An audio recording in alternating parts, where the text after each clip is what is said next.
EC বিন্দাস TV হইতে বিশেষ এবং গুরুত্বের সংবাদগুলি হল ক্যাবিনেট বৈঠকে ডক্টর হিমন্ত বিশ্ব শর্মা ঘোষণা, অসম রাজ্যের কোনো যুবক যুবতী বহিরাজ্যে গিয়ে মৃত্যু হলে তাহার মরদেহ আনার সসম্মানে ব্যবস্থা অসম সরকারের এ ঘোষণা করা হয় ক্যাবিনেট বৈঠকে। তবে 112 টোল ফ্রি নাম্বারে ফোন করতে হবে। অসম রাজ্যের অনেক যুবতী বহিরাজ্যে কর্মদিন অবস্থায়, কিন্তু এমত অবস্থায় হঠাৎ মৃত্যু হলে মরদেহ আনতে খুবই সমস্যা হয়। এ নিয়ে অসম সরকারের এক বিরাট পদক্ষেপ দেওয়া হবে টোল ফ্রি নাম্বার 112।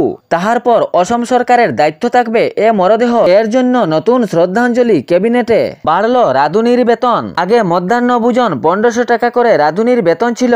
প্রতি মাসে মধ্যাহ্ন ভোজনের রাঁধুনিরা 1500 টাকা করে পেয়ে যেতেন, কিন্তু এখন 500 টাকা বেড়ে 2000 টাকা হয়েছে। এখন থেকে প্রতি মাসে 2000 টাকা করে পেয়ে যাবেন। এটিও সিদ্ধান্ত করা হয় ক্যাবিনেটে। ঘোষণা করলেন ডক্টর হেমন্ত বিশ্ব শর্মা। 1 অক্টোবর থেকে 2000 টাকা রাঁধুনির বেতন। নিজ স্বামীকে ছেড়ে পরকীয়া প্রেমে লিপ্ত হয়ে 2 সন্তানের মা বসবাস করছেন ভাড়া বাড়িতে। ভিন্ন পুরুষের সঙ্গে ভাড়া বাড়িতে দেখে সমাজ কল্যাণ কর্মী হাতে নাতে ধরিয়ে দিলেন।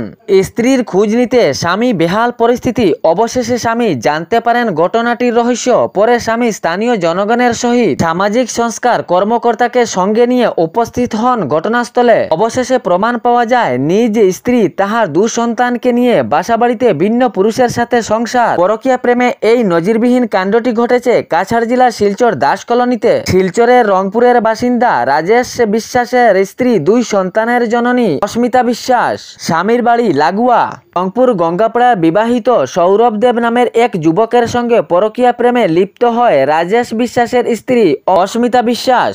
বিগত মাসখানিক আগেই তারা ভাড়া বাড়িতে নিজের পরকীয়া প্রেমের সংসার শুরু করে। জানা যায় শিলচরের বাসিন্দা দাস কলোনির প্রদীপ বেসাহার বাড়িতে ভাড়াঘর করে থাকতো উভয়ে। পরে 2 জনের কুকর্মের পর্দা ফাঁস হয়। স্বামী সমাজ সংস্কার কর্মকর্তাদের এবং স্থানীয়দের সহযোগে হাতে নাতে ঘর বাড়িতে উপস্থিত হয়ে উভয়কে পান। তারপর উভয়কে আটক করে তুলে দেওয়া হয় শিলচরের রাঙ্গিরখাড়ি পুলিশকে। এক ঘটনায় পুরো চাঞ্চল্য সৃষ্টি হয় শিলচর দাস কলোনি এলাকা জুড়ে। কাটিগড়ায় আটক করা হয় 9 জন বাংলাদেশিকে ভিসা বা প্রয়োজনীয় নথিপত্র ছাড়াই ভারতে আসার অভিযোগে তাদেরকে আটক করে পুলিশ প্রশাসন।